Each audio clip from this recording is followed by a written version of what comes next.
so this is the Wendy Hudakoc Hudakoc. I don't know. Again, dyslexia. It happens. Anyway, so on November 15th, 1998, she went missing from Naples, Florida. Went to a party with two guys. They were a little bit of shady characters. They were sex offenders. Let's remember that. She has a history of leaving the house impulsively. Parents go on vacation, left the kids with the babysitter. A similar case happened with a lady named Diana Ogget. She was 40 years old. We're going to remember that. And she actually went missing from like a county over. So we're going to figure that one out. And she went missing April 10th of the same year. So, with all that information, we will get to the tarot cards. I kind of like doing these a little bit fast because I kind of want to get the energy boost of knowing what's going on.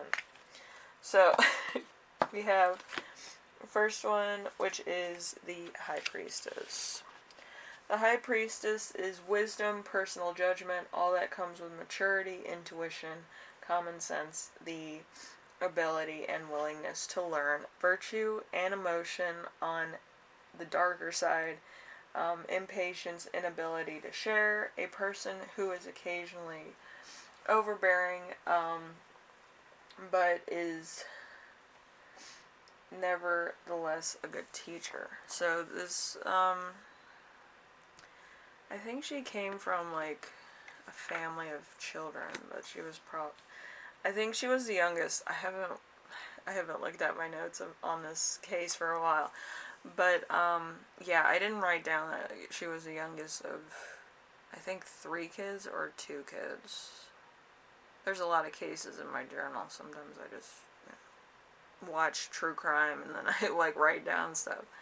But, yeah, I think she has, like, an older sister, who's a little bit more, like, mature, more, aware of what's going on.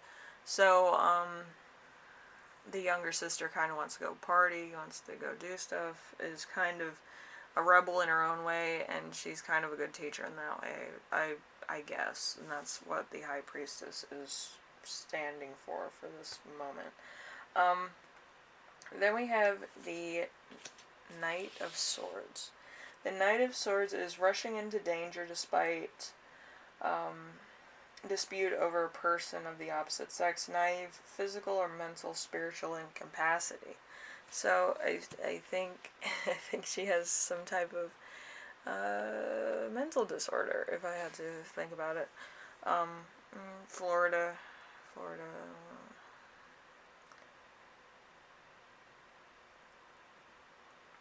I can't channel it right now, but I will get there. So we have the Four of Swords. The Four of Swords is a rest after a long period of adversity, sleep, dreaming in solitude, temporary abandonment, or hemorrhage. Sometimes a tumor coffin signified by ultimate rest. So there was something that happened, I'm guessing, that is,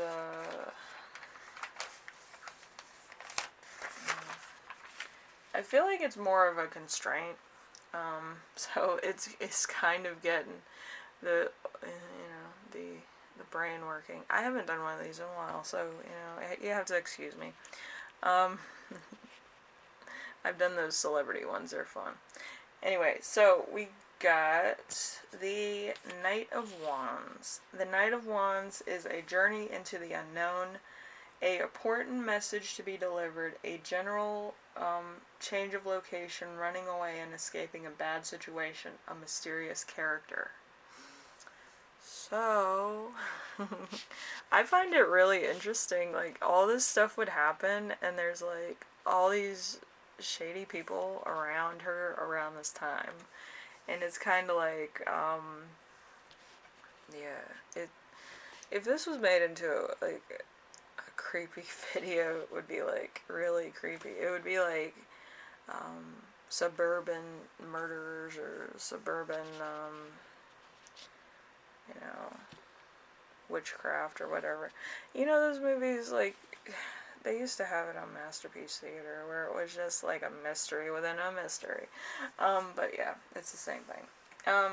So we have the Five of Pentacles. The Five of Pentacles is trouble, disillusionment, insoluble problems with families or lovers. Failure in a goal or an attempt at gain. So it could be popularity because she's like 15 at the time, or the fact that she wanted somebody else's affection that was somebody else's boyfriend, or, you know, whatever the case. Yeah, 15-year-olds. Anyway, then we have the Six of Pentacles in reverse. The Six of Pentacles in reverse is envy, jealousy, an illusion of generosity, bad debts, unpaid loans, overwhelming greed. So there's some type of greed. There's, you know, with girls at age 15, there's, you know, that kind of like gang mentality where they're kind of like, oh, I have a boyfriend and you don't, and there's like this kind of rivalry depending on, you know, who develops first. It's very barbaric, I feel. But it's almost like you take territory that doesn't belong to you, or you want territory that, you know, it could be a person, place, thing, street, whatever the case. And it's just some weird stuff. Depending on where you live, it's, you know, it's kind of like big dog, small dog kind of things. Yeah, I used to be a teenager too. But yeah, it gets weird. Like, you could just, like, talk to somebody about a class project, and then a teenage, you know, rival comes up to you and just, like, blows their stack because you're talking to their boyfriend or something. It's weird.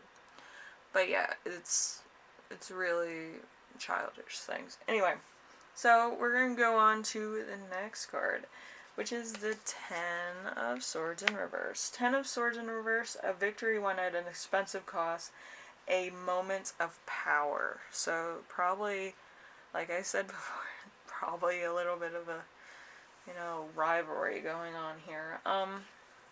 Then we have the Four of Cups in reverse. So hope, great expectations that are to be delivered, new approaches, new friends, new access to knowledge or dreams. So kind of like knowing stuff, in the know, trying to be popular, kind of things. So, you know, more access, I guess. So then we have the Ace of Cups in reverse. The Ace of Cups in reverse is a revolution of feelings, a false heart, joy tempered with tragedy, inconsistency. So there's a bit of inconsistency in a story. There's inconsistency with something that somebody said, and it, you know, I believe it brings trouble. It's not anything that's, you know, good or whatever, but it's, you know, and I do find the parents going on vacation very, you know, weird. Like, you're leaving kids home with a sitter and then you're going on vacation. I would think that if you have kids, like, you're taking them on vacation with you. You know, I'm just thinking that way. Anyway, then we have the Devil. The Devil is subordinate, raging at will, all that is evil, bondage, failure, inability to attempt a goal, dependence to the point of ruin, violence, destruction, things that go bump in the night, bad temper with no humor unless malicious,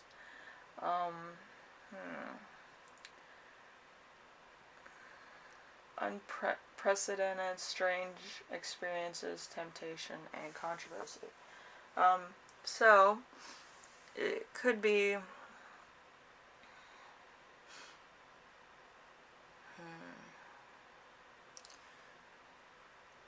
like, all these things seem to be, like, the facts presented. You have sex offenders, you have kids at a party, you have a kid that's sneaking out, and parents that are out of town. I do think that it's all combined together. And there's also another woman missing. I'll get to what I found out about her later. Alright, but let's see. We have cat cards, and then we have two more tarot cards. So we have cat wisdom with curiosity. Curiosity, the more renowned your curiosity at the moment, they discover something new. It captures their attention, and they want to know something. Everything there is to know about it. Take a leaf out of the cat's book and explore the world around you. Your life will be more successful and rewarding for it. And then we have stay focused. Stay focused, be clear on your purpose, what you are setting out to achieve. You will succeed only if you remain 100% focused on the goal. And then there's hiding. My camera keeps going in and out. And then there's hiding. Hiding. What are you hiding from? You have everything you need to deal with the situation that's presented itself. There's no need for hesitation. So there was somebody following her. I feel like this person, Wendy, was a bit of somebody who was bipolar, because with the cards it kind of goes through wanting attention and then not wanting attention, having no real emotion towards what she's doing, and total disconnect. People with bipolarism have that, type of thing, where they can disconnect faster to familiar than any other mental disease. With PTSD, I feel the need to be more assertive when I talk to people, because it's kind of like a shield. It's kind of like, I don't know how my therapist described it. It's kind of like how you warn somebody that, you don't want to, fight them or anything, but you kind of have that kind of, thing around you. But with people with bipolarism, they don't have, the red flag, they can't signal red flags, and they can't signal if they're in danger or anything. They mimic that behavior. So it's very hard for them to, see the danger in it or see whatever. With people with PTSD, they see the danger, they see the risk, they see, oh, that's not going to be good, that's totally, it's on the different spectrum entirely, and people group PTSD and being bipolar together, which they're not the same thing. People with PTSD, it's like a war thing, or it's from a traumatic experience. It could be anything, but it has to be you're reintroduced to it on the same type of frequency. With bipolarism, it's kind of, you're disconnected from emotion, achievement, and whatever, and you kind of take it as something that needs to be achieved every moment that you're alive, and it's like a weird manic behavior. So it's on a different wavelength than PTSD. Anyway, so we have individuality. Individuality, celebrate your individuality. You are a unique product of your environment and experiences. Be proud of who you are. Yes, I would say so. I think Wendy was very, she was a product of her environment. Having bipolarism is kind of, I think you're born with that, I think. Or there's a lot of traumatic experiences where it's kind of like you're the victim and you get like kudos for being the victim. It's very weird, but there's a lot of spectrum to it. So there's like spectrum victim reward, and then there's spectrum victim at play with antagonist, which is very complicated to explain to somebody. But it's when you're kind of being the antagonist, but you're the one that gets hurt, and somebody actually comes to your aid and tries to like comfort you, like humans do. But you take that into consideration that you need to be the center of attention and be part of that kind of bad boy, bad girl kind of thing where you pick a fight in order to get rewarded, which is weird. But it's, bipolarism's weird. And it could also be a little bit of like a sadistic one too, because on spectrum you can actually get into other aspects of other ones, like most mental cases of mental illness go. Like you can go all the way to a dangerous level of, what society says is a serial killer level, where you're so disconnected that you don't sweat the small stuff, you don't sweat the big stuff either, but it's like, it's really scary. Like you can mimic people's emotions, you could, play that you're the victim, whatever, and it's really scary, psychologically scary. But, and that's kind of like how I feel about this little girl. Like, I feel on my level of PTSD, like, I'm more of like, I want to tell you about what's going on. This little girl is kind of like, oh, I'm going to do whatever I want, I'm going to do this, I'm going to do that, I'm going to hurt people, and I'm not going to feel bad about it. Like, so, and then we have the King of Wands in reverse. King of Wands in reverse is well intended but severe. A marionette.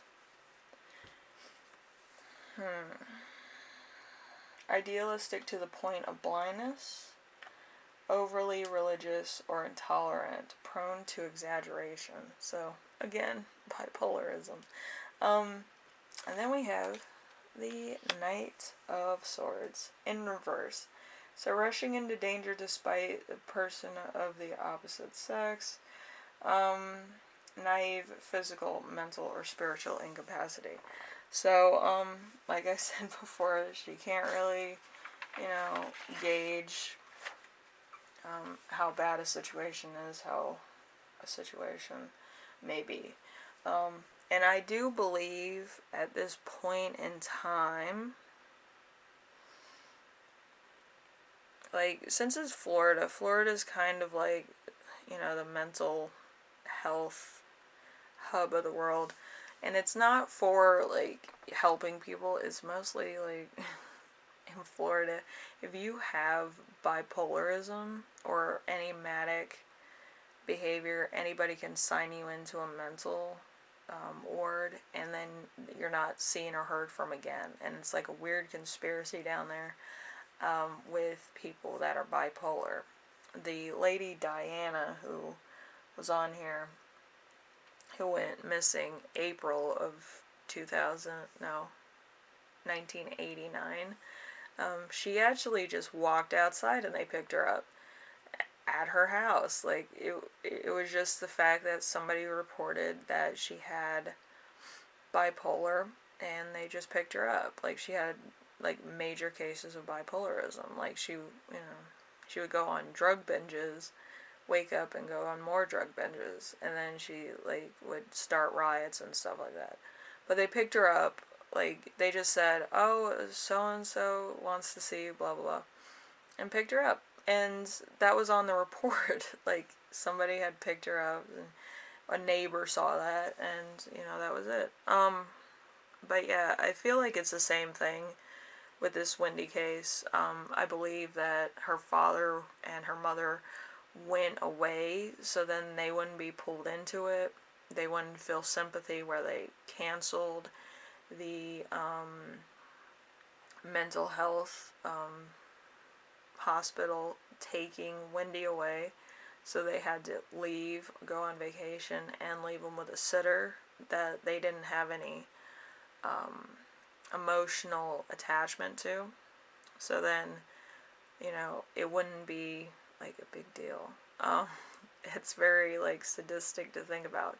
But like, I believe that the family would have had a very difficult time saying no if, put in that position. And I believe this was a incident that happened probably within that time that, a lot of crazy stuff was going on earlier. I don't know the whole history of Wendy, but I believe they said that she had snuck out before. She would do things that were kind of, the family would have to vouch for. But yeah, I believe that the parents went on vacation so that the mental health ward could take Wendy away without much of a fight or much of a fuss. So they wouldn't have to deal with Wendy's mental issues or manic behavior anymore. And I believe that either the family committed her or like her teachers did. I haven't looked up that thing anymore. Anyway, as far as missing persons, she's not considered a missing person. She's considered a found person, which I find is really crazy. Like, she's found, in quote, and it's just like, okay, yeah, alright. So, anyway, this is actually the astrology that I found when she was actually taken, which was really interesting. Her studies may be restricted. She is a serious, discreet. She takes mental tasks to require time and concentration. She may travel even a little if she likes to. She may have few friends who are, however, very close or on that level of closeness. Living conditions could be difficult for her because she struggles with the expectations and the need to stay. She has no clear boundaries, and she often makes her own realities and dreams. So, it's bipolar, and I was just like reading that, I was like, that's weird. And how the stars looked that night, because I have journals of stars because I do astrology. People ask me about that, like, how do you know what the stars look like? Because I draw the stars. Like, I look up at the sky every night and I draw stars. I've had sleep apnea since I was little, and I used to draw the stars in the sky. But anyway, so on that night, it was just like, it was pretty dark for like Florida. So it's, what is it? It's 1998. So I believe it was like a crescent moon, if I'm not mistaken. Crescent going into a half. So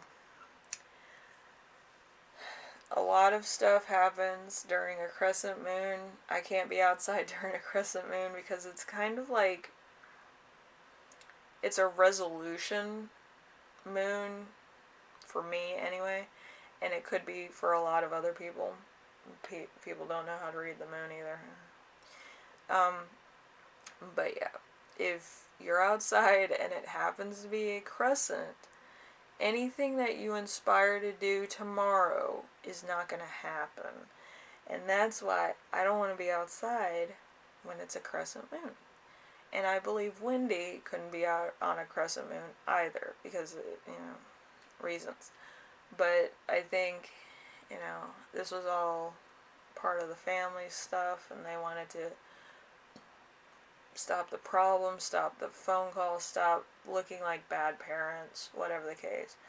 But I feel like Wendy might have been a very difficult child, might have been going in and out of the house at will. She's underage, she's a minor, she can be doing a lot of stuff that she was doing, and they didn't want to be like bad parents where like they get cited for doing that, or whatever she's up to.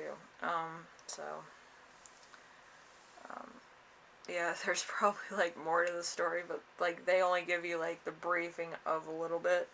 But I can imagine it's probably going to be a little bit more hellish than what they put on TV, because if the parents are setting that up, that's weird. Anyway, with the Wendy case, I'm going to wrap it up here. I put it as number 4 on the countdown. This case is kind of like one of those cases where it's just so weird and bizarre. Like, there's so many components to this that it just looks like, oh, that could have happened, that could have happened, and that could have happened. So if you wanted to look up this case, by all means, look it up. There's a lot of things on true crime that are weird. There was one about, like, a landowner, which, had his land stolen by a neighbor due to, like, a reference thing. It's a weird show, you guys. But yeah, anyway, the Wendy thing is, like, probably one of the weirdest, because everybody looks like a suspect, and usually it's closer to home than, like, out, so you have to kind of look at the 5 meters of who you can suspect, so where she was familiar versus where she wanted to be, so anyway, hopefully you do some of your own sleuthing, or, you find this stuff fun. I don't think I'm going to do too many more of these. I'm probably just going to do it for my own enjoyment. But, I might do one or two. There's one that I really want to cover, and if I get all the information down and I don't get distracted by anybody, usually my job is distracting, so we'll see what happens. But, yeah, I want to do one more of these, or 2 more. But yeah, I like the true crime things. They make you think. It's kind of a puzzle. It's kind of fun. But yeah, what are you gonna do? Anyway, if you like this, leave a like. If you want to subscribe. On these, I don't get too many subscribers, so I'm not too worried. Anyway, I'll see you in the next one, alright? Bye now.